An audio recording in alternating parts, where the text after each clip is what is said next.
رب اعوذ بک من همزات الشیاطین واعوذ بک رب ان یحضرون بسم اللہ الرحمن الرحیم الحمد للہ الذی هدانا لهذا وما كنا لنهتدی لولا ان هدانا اللہ لقد جاءت رسل ربنا بالحق والصلاة والسلام علی سید اصل ما فی الوجود سر اللہ کل موجود نقطۃ دائرۃ الوجود صاحب لواء الحمد والمقام المحمود سید عن المجدد والمصطفى الامجد وبالقاسم محمد والصلاة والسلام علی آلہ الطیبین الطاہرین المعصومین المظلومین ولعنۃ الدائمۃ الباقیۃ علی اعدائہم اجمعین من الآن الی قیام یوم الدین.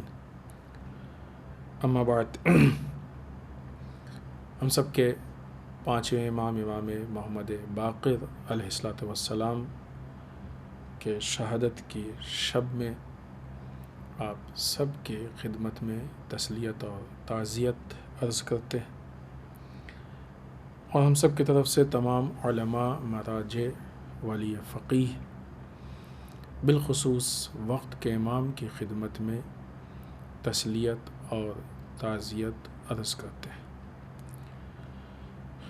امام سے متعلق جو بنیادی معلومات ہیں، آپ کا نام محمد ہے. آپ کی ولایت باسعادت 1 رجب المرجب سن 57 ہجری کو ہوئی. آپ کی شہادت 7 ذی الحجہ سن 114 ہجری کو واقع ہوئی. اس اعتبار سے آپ کی عمر مبارک 57 سال تھی، اور اس درمیان جو آپ کی مدت امامت ہے، امامت کا جو زمانہ ہے، وہ سن 95 ہجری 95 ہجری سے 114 ہجری تک تقریباً 19 سال ہے. البتہ ولادت و شہادت میں سن ان چیزوں میں، روایات میں اختلاف بھی ہے. آپ کی کنیت ابو جعفر، القاب میں باقر، شاکر، ہادی اور بہت سارے القاب ہیں، لیکن ان میں سے مشہور جو ہیں وہ باقر یا باقر علوم النبیین یا باقر علوم الاولین والآخرین، یہ آپ کے جو مشہور القاب ہیں. یہ آپ کی والدہ جناب فاطمہ بنت امام حسن مجتبیٰ علیہ الصلاۃ والسلام ہیں، اور آپ کا مدفن یعنی جہاں پہ آپ دفن ہوئے ہیں وہ مشہور ترین قبرستان بقیع کی جو آج بھی مظلومیت کی زندہ مثال ہے. زمانے کے حالات پہ اگر گفتگو کی جائے، اس سے پہلے بھی کسی موقع پہ اس چیز کی طرف اشارہ ہوا ہے کہ آپ کے زمانے میں ذرا سا حالات آپ کو ایسا موقع فراہم ہوا کہ آپ علمی اعتبار سے کام کریں، تو آپ نے علمی میدان میں کام شروع کیا، اور پھر امام صادق علیہ السلام کے زمانے میں آپ کو زیادہ فرصت ملی تو وہ علمی کام ایک بہت بڑی شکل میں تبدیل ہو گیا. حتیٰ جو اس کے اور دوسرے نتائج تھے علمی اعتبار سے، بہت ساری دوسری تحقیقات، بہت سارے دوسرے عرفان اور تقویٰ، ان چیزوں پہ آپ نے لوگوں کو کافی بیدار کرنے کی کوشش کی، اور لوگوں کے درمیان کافی ان کو معلومات فراہم کرنے کی کوشش کی.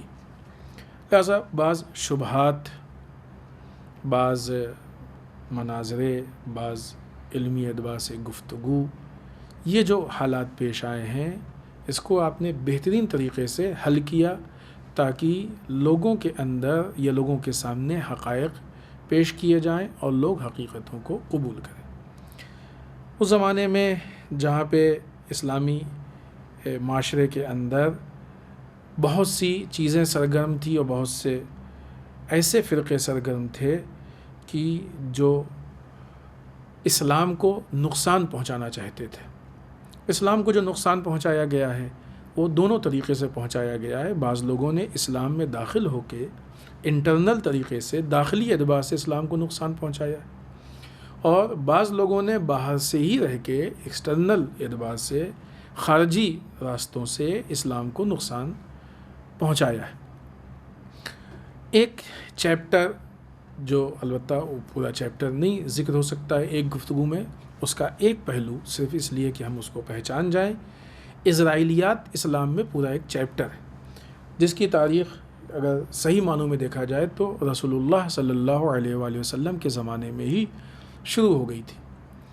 انہوں نے یہودیوں نے بہت زیادہ اسلام میں نقصان پہنچانے کی کوشش کی اور دونوں طریقے اختیار کیا، انٹرنل اعتبار سے بھی اور ایکسٹرنل اعتبار سے بھی۔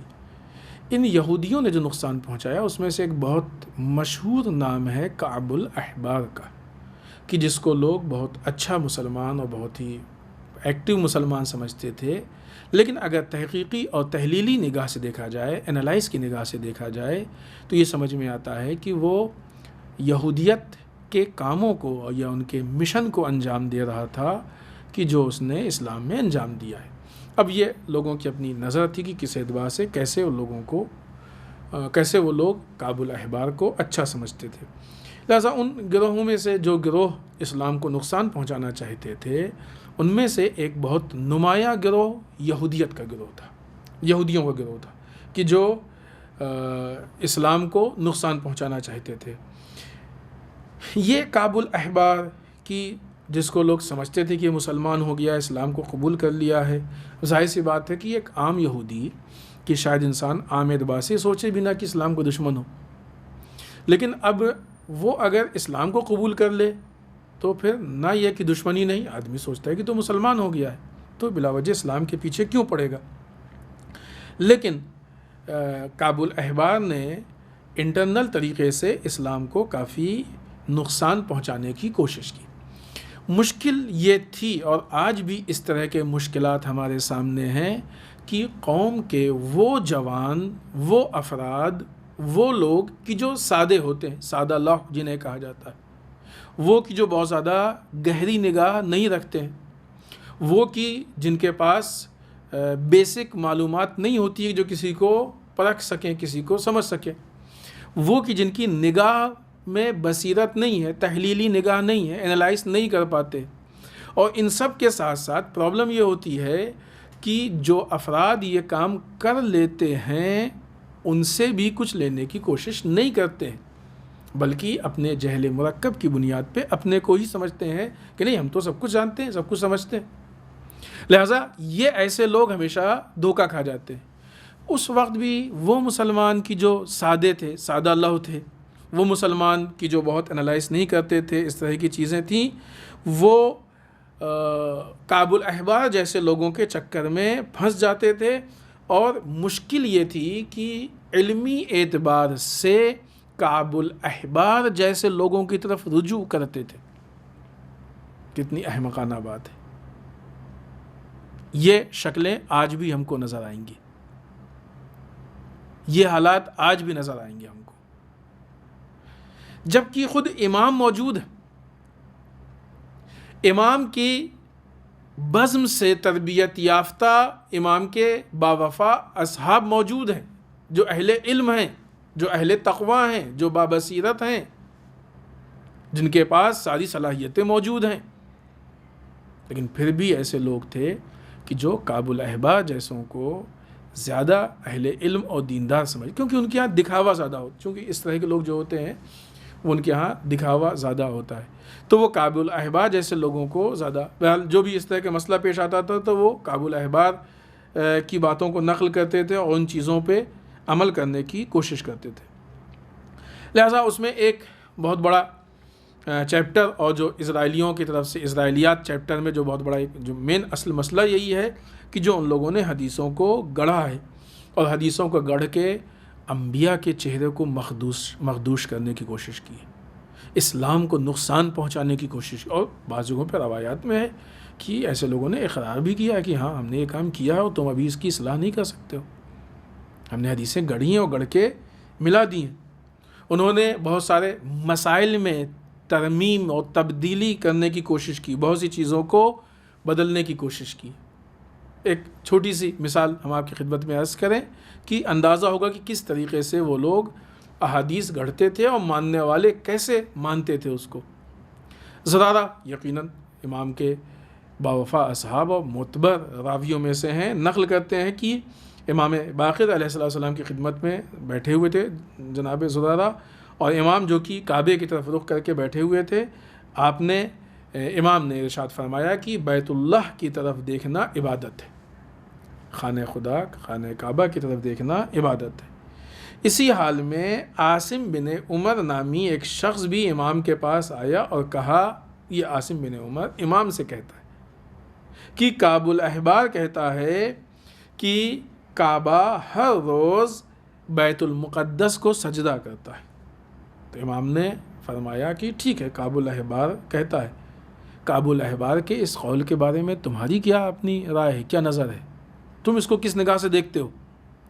تو عاصم کہتا ہے کہ کعب الاحبار کی بات صحیح ہے، یعنی اس کا مطلب کہ وہ ایکسیپٹ کرتا ہے، قبول کرتا ہے بھائی امام کے سامنے، اور اپنی نظر بتا رہا ہے، امام کے سامنے کعب الاحبار کی بات کو نقل کر رہا ہے، یعنی اس بزم میں آ کے اس کو یہاں سے علم حاصل کرنا چاہیے، سیکھنا چاہیے، آ کے یہاں پہ بتانے کی کوشش کر رہا ہے۔ تو امام نے تردید کی اور سخت الفاظ میں تردید کی۔ امام نے فرمایا کذبت و کذب کعب الاحبار معک، تم بھی جھوٹ بول رہے ہو اور تمہارے ساتھ کعب الاحبار بھی جھوٹ بول رہا ہے، دونوں جھوٹے۔ اس کے بعد امام نے غضب کی حالت میں فرمایا کہ اللہ نے زمین پر کوئی بھی بقعہ، کوئی بھی وہ حصہ زمین کا ایسا نہیں پیدا کیا ہے کہ جو اللہ کے نزدیک خانہ خدا سے زیادہ محبوب ہو۔ یہ امام نے قول ارشاد فرمایا، اور اس طریقے سے اس مسئلے کو رد کرنے کی کوشش کی یا رد کیا امام نے۔ بہرحال اب یہ اس کا اپنا ظرف ہے کہ کس حد تک ایکسیپٹ کرتا ہے۔ تو یہ جو احادیث کو لے کے پورا معاملہ ایک حالات تھے اور پوری باتیں پیش آئی ہیں، تو انہوں نے دین کو بہت زیادہ خراب کرنے کی کوشش کی، دین کو بہت زیادہ تبدیل کرنے کی کوشش کی، دین کو بہت زیادہ نقصان پہنچانے کی کوشش کی۔ یہ پورا ایک زمانہ تھا۔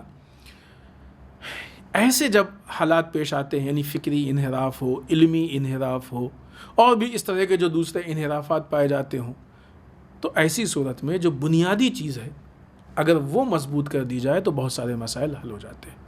اور چونکہ امام کو موقع ملا، لہٰذا امام نے علمی میدان میں کوشش کی، اور کوشش کر کے بنیادی چیزوں کو مضبوط کیا، اور الحمدللہ ٹھیک ہے کہ اس میں بعض لوگوں پہ ریئیکشن بھی ہوا، بعض نالائق شاگرد بھی نکلے، جو ایک بہت نیچرل چیز ہے کہ جب بھی کوئی اسکول یا اس طرح کی چیزیں ہوتی ہیں تو وہاں سے صرف اچھے ہی اسٹوڈنٹ نہیں نکلتے ہیں، خراب بھی نکلتے ہیں، کیونکہ طالب علم یا اسٹوڈنٹ کی اپنی ظرفیت بھی اس کے صحیح یا غلط ہونے پہ دلیل ہے، اور وہ بھی جو ہے وہ علت بنتی ہے کہ آیا یہ صحیح ہوتا ہے کہ غلط ہوتا ہے۔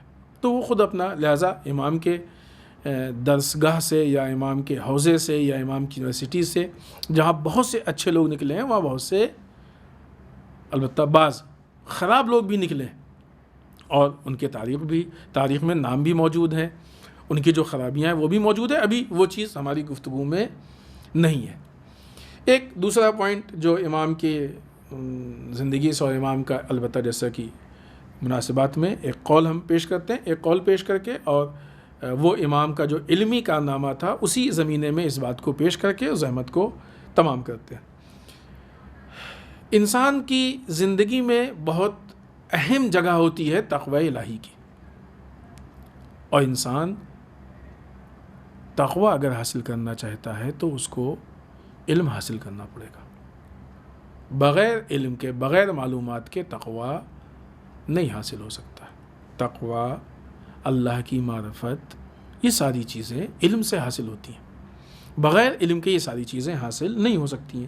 لہٰذا امام نے لوگوں کو پڑھانے کی کوشش کی، لوگوں کو علم دینے کی کوشش کی، اور پھر اس کے بعد امام صادق علیہ السلام نے اس کو اور بڑے پیمانے پہ، آج ہماری بھی ذمہ داری ہے اور ہم امام سے درس لیں کہ امام کو آج کے حالات الحمدللہ نسبتاً بہت بہتر، امام کے زمانے کے حالات اتنے بہتر نہیں تھے، ذرا سا امام کو موقع ملا اور آپ نے فوراً علمی اعتبار سے کام کیا۔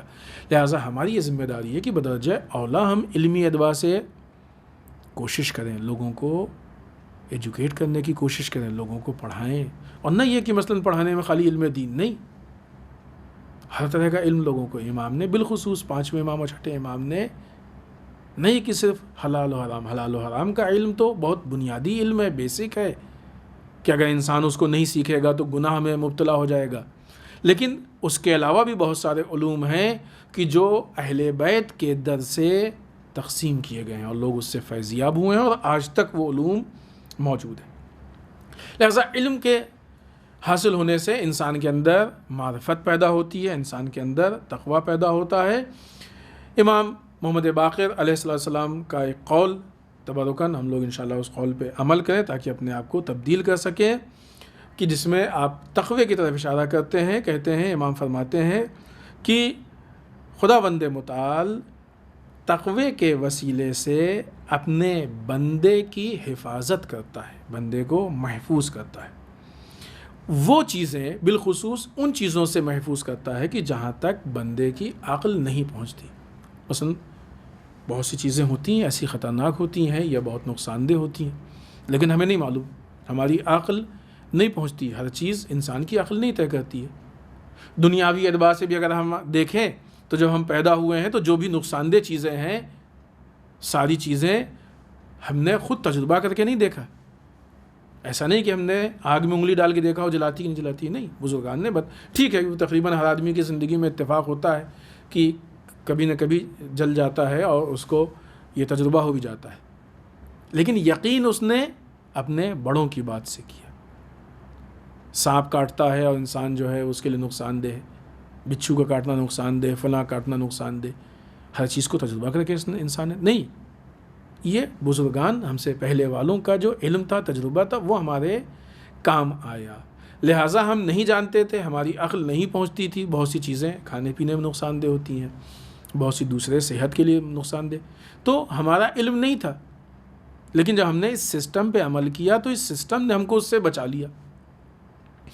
اسی طریقے سے کلی اعتبار سے، چونکہ یہ تو ایک مخصوص زمینہ ہو گیا، ایک مخصوص فیلڈ ہو گئی، کلی اعتبار سے ہم بہت ساری چیزوں کو نہیں جانتے، لیکن اگر ہم اللہ کے تقوی کو اختیار کر لیں گے تو اللہ کا تقوی جہاں پہ ہماری عقل بھی نہیں پہنچتی ہے ان چیزوں کے نقصان سے ہم کو بچا لے گا.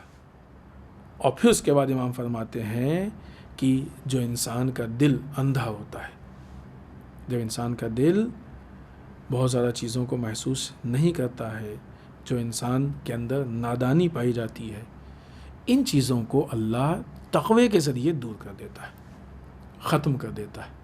تقوی کی بنیاد پہ، یعنی جو دل کا اندھاپن ہے وہ ختم ہو جاتا ہے. انسان کی نادانی، انسان کی جہالت تقوی کے ذریعے سے ختم ہو جاتی ہے.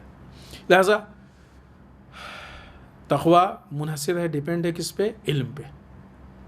ہم حقیقتوں کو جانیں تاکہ تقوی الہی کو حاصل کریں، اللہ کی معرفت کو حاصل کریں، تو ہماری زندگی کمال کی طرف جائے گی.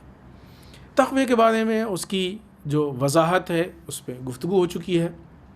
تقوی وہ سپر ہے کہ جو ہم کو آتش جہنم کی آگ سے بچاتا ہے. جہنم کی آگ سے بچانے کا مطلب یہ نہیں ہے کہ ہم یہاں پہ سب کچھ گناہ کریں اور سب کچھ کریں اور پھر اس کے بعد جب ہم وہاں جائیں تو ایک تقوی نام کی ایک سپر اور ایک ڈھال، ایک ہم شیلڈ لے کے گئے اور اس نے وہاں پہ ہم کو جہنم کی آگ سے بچا لیا. نہیں، تقوی کا مطلب یہ ہے کہ اسی دنیا میں تقوی ہم کو گناہوں سے بچا لیتا ہے کہ جس کے نتیجے میں ہم آخرت میں جہنم کی آگ سے بچ جاتے ہیں. دیکھیں، اس گناہ کے لیے بزرگان سے بعض مثالیں سنی ہم آپ کی خدمت میں عرض کر دیں تاکہ ہم لوگ محسوس کر سکیں. گناہ کے لیے اگر مثال کے طور پہ اس چیز کو دیکھا جائے تو شاید ہمارے لیے بہت واضح ہو جائے کہ ایک انسان کے پاس بہترین شربت ہے، مثلا جس انسان کو جیسا شربت پسند ہو، بعض لوگوں کو مثلا وہ لیمن کا پسند ہوتا ہے، نیمبو کا، بعض لوگوں کو مثلا جو ہے روح افزے کا پسند ہوتا ہے، بعض لوگوں کو گلاب کا پسند ہوتا ہے.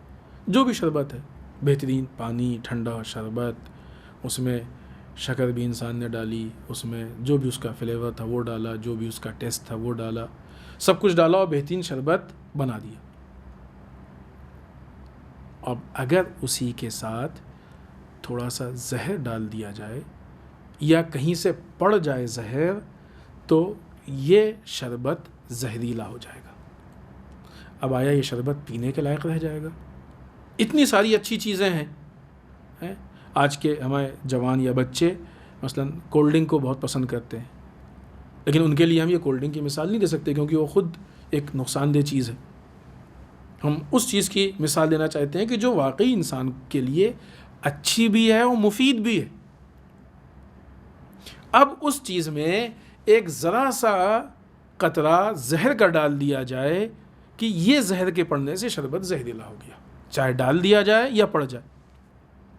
اب جب یہ شربت زہریلا ہو گیا تو کیا پینے والا پیے گا کہ نہیں؟ اس میں اتنی ساری تو اچھی چیزیں، اس میں تو بہترین پانی ہے صاف و شفاف، اس میں تو ہم نے جو ہے اس کو ٹھنڈا بھی کیا ہے، اس کو ہم نے اس میں شکر بھی ڈالی ہے، اس کو میٹھا بھی کیا ہے، اس میں ہم نے اپنے من پسند فلیور ڈالا ہے، اتنی اچھی خوشبو آ رہی ہے، یقیناً ذائقہ بہت اچھا ہوگا. تو آیا اس عیب کے ساتھ کہ جس نے اس کو زہریلا کر دیا یہ سامنے والا اس کو ایکسیپٹ کرے گا، قبول کرے گا؟ نہیں.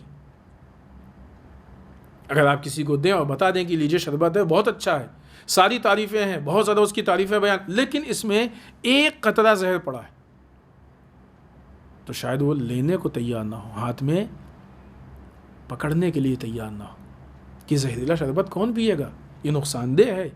اتنی ساری اچھی چیزیں ہیں جس کی مقدار اس سے کہیں زیادہ ہے، ہوا کرے، لیکن یہ ایک قطرہ زہر اس کو خراب کر دیتا ہے. عزیزان محترم، انسان کا دل ایک برتن ہے، اور یہ مثال ائمہ نے مختلف جگہوں پہ روایات میں دی کہ انسان کا دل ایک برتن ہے. اس برتن میں بہت ساری چیزیں آتی ہیں. جب شربت بنایا جاتا ہے، کیا بنایا جاتا ہے، کیسے بنتا ہے؟ ایک برتن ہوتا ہے، برتن میں انسان ساری چیزیں ڈالتا ہے. یہ دل ایک برتن ہے، برتن میں وہ شربت بن رہا ہے، اس میں بہت ساری چیزیں آتی ہیں. یہ جو بہت ساری چیزیں آ رہی ہیں، یہ کوئی اس میں آنکھ کے ذریعے آ رہی ہے، کوئی چیز اس میں کان کے ذریعے آ رہی ہے، کوئی چیز اس میں زبان کے ذریعے آ رہی ہے، کوئی چیز اس میں ہاتھ کے ذریعے آ رہی ہے، کوئی چیز اس میں پیر کے ذریعے آ رہی ہے، کوئی چیز اس میں فکر اور سوچ کے ذریعے آ رہی ہے. اب اگر آنکھ اچھا دیکھے گی تو ہمارے برتن میں اچھی چیز پہنچے گی، کان اچھا سنے گا تو ہمارے برتن میں اچھی چیز پہنچے گی، زبان اچھی باتیں کرے گی تو ہمارے برتن میں اچھی چیز پہنچے گی، ہاتھ اچھے کام کریں گے تو ہمارے برتن میں اچھی چیز پہنچے گی، قدم اچھے مقاصد کی طرف بڑھیں گے، اچھے راستے پہ بڑھیں گے تو ہمارے برتن میں اچھی چیز پہنچے گی. یہ سارے اعضاء کچھ نہ کچھ اس برتن میں ڈال رہے ہیں. یعنی اس کی مثال ویسے ہی ہے کہ پانی ہے، پانی میں انسان شربت بنانا چاہتا ہے، گلاب بھی ڈال دے، زعفران بھی ڈال دے، ساری اچھی چیزیں ڈال دے، یہ ابھی تک سالم ہے. ہمارے دل کا برتن بھی سالم، لیکن اسی شربت کے برتن میں ایک انسان نے لا کے ایک قطرہ زہر ڈال دیا. اب اس زہر کے پڑنے کے بعد یہ شربت قابل قبول نہیں. اس دل کے برتن میں اگر کان نے لا کے غیبت کا زہر ڈال دیا، آنکھ نے لا کے کسی گناہ کا زہر ڈال دیا، ہاتھوں نے کسی گناہ کا زہر ڈال دیا، زبان نے کسی گناہ کا زہر ڈال دیا. اب یہ اتنا اچھا شربت کہ جس برتن میں نماز بھی تھی، جس برتن میں دعائیں بھی تھیں، جس برتن میں عبادتیں تھیں، جس برتن میں بہت ساری اچھی چیزیں تھیں، جب اس میں تھوڑا سا زہر پڑ گیا تو جس طریقے سے وہ شربت قابل قبول نہیں تھا، اس طریقے سے یہ عمل بھی قابل قبول نہیں رہ گیا. سورہ مائدہ آیت نمبر 27 ارشاد رب العزت ہو رہا ہے، بسم اللہ الرحمن الرحیم، انما یتقبل اللہ من المتقین. بس اللہ صرف اور صرف متقین سے قبول کرتا ہے، جو محفوظ ہوگا، ہر طرح سے محفوظ ہوگا. جہاں تقوی رخصت ہو جائے وہاں پھر اب قابل قبول. یاد رکھیں کہ ہم اپنے اس کھانے میں، اپنے اس شربت میں اس چیز کا خیال رکھیں کہ کوئی زہریلی چیز، کوئی زہریلا مادہ نہ ملنے پائے، تاکہ ہمارا یہ کھانا قابل قبول رہے، ہمارا یہ شربت قابل قبول رہے، ہمارا یہ دل کا برتن کہ اس کے اندر جو ساری چیزیں جا رہی ہیں، اگر کوئی زہریلا مادہ اس میں آ گیا تو قابل قبول نہیں ہوگا، اگر زہریلا مادہ نہیں ہوگا تو وہ قابل قبول ہے۔ یہ زہریلا مادہ کیا ہوتا ہے؟ یہ زہریلا مادہ در واقع انسان کا گناہ ہوتا ہے۔ اس کے لیے بہت خوبصورت مثال دی گئی ہے کہ جو اسی بات کو مزید ہمارے لیے واضح کرتی ہے۔ ایک شخص صبح سے شام تک محنت کر رہا ہے اور پیسے کما رہا ہے، پیسے ملتے جاتے ہیں، وہ لے کے اس کو جیب میں رکھتا جاتا ہے، محنت سے پیسے کما رہا ہے، اس کے اپنے پیسے ہیں، حرام کا نہیں ہے، غصبی نہیں ہے، کوئی دھوکہ نہیں ہے، کوئی چال بازی، فریب کاری، جھوٹ کچھ نہیں ہے، ایک دم پیور، ایک دم خالص اس کی اصل محنت کی کمائی ہے۔ لیکن عجیب مشکل ہے کہ اس کے جیب میں ایک چھید ہے۔ اب یہ شام کو جب اپنے گھر پہنچا اور رات میں اس نے حساب کرنا چاہا کہ دیکھیں کہ ہمارے جیب میں کتنے پیسے جمع ہوئے، اب جو جیب میں ہاتھ ڈالا تو اس کو پیسے نہیں ملے، جیب خالی۔ کہاں چلے گئے سارے پیسے؟ کیونکہ اس کے جیب میں چھید تھا، سوراخ تھا، لہذا آہستہ آہستہ کر کے وہ سارے پیسے گر گئے۔ محنت سے کمایا تھا، بہت اچھا تھا، خالص تھا، لیکن چونکہ جیب میں سوراخ تھا لہذا سوراخ سے دھیرے دھیرے کر کے سب گر گیا۔ اب جب اس نے دیکھا کہ جیب میں چھید ہے تو اس کے سمجھ میں آ گیا کہ یہ سوراخ ہے، اور اس سوراخ سے، اس چھید سے سارا پیسہ گر گیا۔ در واقع انسان اس زندگی میں جو اعمال انجام دیتا ہے، جو نیک عمل کرتا ہے، یہ در واقع انسان کی کمائی ہے، انسان کی وہ سیونگ ہے کہ جو قیامت کے دن روز محشر آخرت میں اس کے کام آنے والی۔ اس دن انسان اپنے اس اعمال کے خزانے سے، اعمال کے اس سیونگ سے، اعمال کے اس اکاؤنٹ سے فائدہ اٹھا سکتا ہے، اپنے اس دل میں جو اس کے اعمال موجود ہیں وہ فائدہ اٹھا سکتا ہے۔ لیکن شرط کیا ہے کہ جب اس نے اپنے ان اعمال کو جہاں پہ رکھا ہے، جس برتن میں، دل میں، جس جیب میں، شرط یہ ہے کہ اس میں سوراخ نہیں ہونا چاہیے۔ اگر اس میں سوراخ ہوگا تو وہ سارے اعمال ایک ایک کر کے گر جائیں گے۔ وہ سوراخ کیا ہے؟ وہ سوراخ انسان کے گناہ ہے، وہ سوراخ اللہ کی معصیت ہے۔ ایک طرف سے اچھے کام تو کر رہا ہے، لیکن دوسری طرف اگر گناہوں کو وہ نہیں ترک کر رہا ہے تو گناہ اس کے نیک اعمال کو ختم کر دیتے ہیں۔ مولا کائنات نے دعائے کمیل میں کتنے گناہوں کے لیے ہم سے کہا ہے، اللہم اغفر لی الذنوب التی تحت کل اسم، اللہم اغفر لی الذنوب التی تحبس الدعاء۔ کتنے طرح کے گناہ ہیں کہ جس کے لیے ہم اللہ سے مغفرت چاہتے ہیں، ہم اللہ سے معافی چاہتے ہیں، ہم اللہ سے بخشش چاہتے ہیں۔ یہ جو کہا گیا وہ بہت مشہور ہے کہ قلیل عمل مع التقوی خیر، قلیل عمل، تھوڑا سا عمل بھی اگر تقوی کے ساتھ ہو تو اچھا ہوتا ہے۔ یوں ہی نہیں، یہ حقیقت ہے۔ یعنی کیا مطلب کہ اگر انسان کے جیب میں سوراخ نہ ہو، جیب میں چھید نہ ہو، تو اگر وہ تھوڑا سا بھی کمائے گا تو وہ تھوڑا سا ہوگا لیکن جیب میں محفوظ تو ہوگا، گرے گا نہیں اس کے جیب سے، اس کے جیب میں باقی رہے گا۔ لیکن اگر انسان بہت زیادہ کما رہا ہے، بہت زیادہ اس کے پاس ہے، لیکن اگر جیب میں اس کے چھید ہے، سوراخ ہے، تو نہیں بچے گا۔ اگر ہم اپنے اعمال سے زیادہ استفادہ کرنا چاہتے ہیں، اعمال سے فائدہ اٹھانا چاہتے ہیں، تو ہمیں دھیان رہے کہ ہمارے جیب میں سوراخ نہ ہو۔ یہ سوراخ یہی گناہ ہے کہ جو ہمارے اعمال کو آہستہ آہستہ کھا جاتے ہیں، یعنی گناہوں میں اگر مرتکب ہو گئے تو ہمارے اعمال ضائع ہو جائیں گے۔ لہٰذا ہماری یہ ذمہ داری ہے کہ اگر گناہ سرزد ہو گئے ہیں تو استغفار کریں، توبہ کریں، اور توبہ کے شرائط میں سے یہ ہے کہ یہ ارادہ ہو کہ ہم آئندہ اس گناہ کو انجام نہیں دیں گے تاکہ جو اعمال ہم نے انجام دیے ہیں وہ اعمال باقی رہیں، وہ اعمال کا اثر باقی رہے۔ پھر ہم قرآن مجید کی اسی آیت شریفہ کو آپ کی خدمت میں پیش کریں گے، آپ کو یاد دلائیں گے، اور اس وضاحت کے ساتھ انما یتقبل اللہ، اعمال اللہ قبول کرے گا، اس میں کوئی شک نہیں، لیکن من المتقین، شرط کیا ہے؟ تقوی کی شرط ہے۔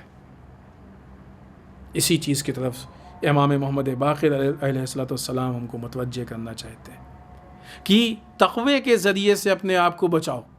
تقوی ڈھال ہے، سپر ہے، یعنی کیا مطلب؟ ہمارے جیب میں چھید نہیں ہونا چاہیے۔ ائمہ اطہار علیہ السلام کے اس دنیا میں آنے کے پیچھے جو مقصد تھا، جو ہدف تھا، وہ یہی تھا کہ لوگوں کو برائیوں سے بچائیں اور اچھائیوں کی طرف لے کے جائیں، لوگوں کو غلطیوں سے بچائیں اور صحیح راستے کی طرف لے کے جائیں۔ امام محمد باقر علیہ السلام نے اسی چیز پہ عمل کرنے کے لیے، ظاہر سی بات ہے کہ علم لوگوں کے نظر و فکر میں وسعت پیدا کرتا ہے۔ جن کے پاس علم نہیں ہوتا ہے وہ محدود نگاہ سے دیکھتے ہیں، جن کے پاس علم نہیں ہوتا ہے وہ محدود فکر سے سوچتے ہیں، جن کے پاس علم نہیں ہوتا ہے ان کا دائرہ بڑا محدود ہوتا ہے، لیکن جن کے پاس علم آ جاتا ہے تو علم کی روشنی وسعت پیدا کر دیتی ہے۔ اندھیرے میں جب انسان ہوتا ہے تو وہ صرف اپنے ہی دائرے میں ہوتا ہے، لیکن جب روشنی آ جاتی ہے تو جہاں تک روشنی پہنچتی ہے وہاں تک انسان کی نگاہیں دیکھ لیتی ہیں اور اتنی وسعت اس کو مل جاتی ہے۔ امام چاہتے تھے کہ علم کے ذریعے سے جب لوگوں کے اندر علم پہنچا دیں گے تو خود بخود تقوی کا بھی راستہ کھل جائے گا، معرفت کا بھی راستہ کھل جائے گا، اور لوگ کمال کی طرف بڑھ جائیں گے۔ اور یہ وہ تحریک تھی امام کی، یہ وہ کوشش تھی کہ جس کوشش کو آپ نے بچپنے سے دیکھا اور اسی کوشش نے آپ کو جام شہادت تک پہنچایا۔ جہاں امام کی زندگی میں اتنی ساری اچھائیاں اور خوبیاں اور فضائل موجود ہیں، وہیں امام کی زندگی میں وہ خوبیوں کے رخ بھی موجود ہیں کہ جن کو ہم مصائب کہتے ہیں۔ فضائل کی شکل میں خوبیاں، مصائب کی شکل میں خوبیاں۔ یوں تو امام کا عہدہ چھن جانا یہ ایک چھوٹی مصیبت نہیں ہے امام کے لیے، امام کا منصب چھن جانا یہ چھوٹی مصیبت نہیں ہے امام کے لیے۔ امام کی نگاہوں کے سامنے قانون اسلام پائمال ہو یہ چھوٹی مصیبت نہیں ہے امام کے لیے۔